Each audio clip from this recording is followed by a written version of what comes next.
Ils sont dans l'air tout autour de nous, presque invisibles à l'œil nu, mais les allergiques, eux, les ont déjà repérés. Les yeux qui gonflent, le nez qui coule, les éternuements, la fatigue. Donc voilà. Vous l'avez vu arriver depuis combien de temps là? Là, ça fait une petite semaine que ça commence, donc je pense que ça va bientôt empirer. Le printemps est finalement arrivé, la nature se réveille et les arbres libèrent leurs spores. Chez les allergologues, les consultations se multiplient. Depuis une dizaine de jours, il y a une recrudescence des cas puisqu'il y a les pollens de bouleau il fait beau, il y a énormément de bouleau.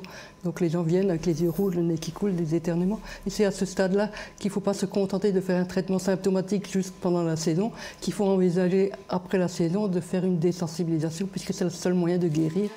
Des solutions pour lesquelles la Haute Autorité de Santé préconise pourtant de baisser le taux de remboursement de 65 à 15%, estimant que leur efficacité n'est pas démontrée.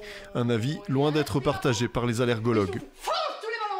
On sait que si on fait une désensibilisation à un enfant qui a une rhinite allergique, on va éviter qu'il ait plus tard de l'asthme. Cet asthme, avec la pollution, les changements climatiques et tout ça, peut devenir un asthme sévère.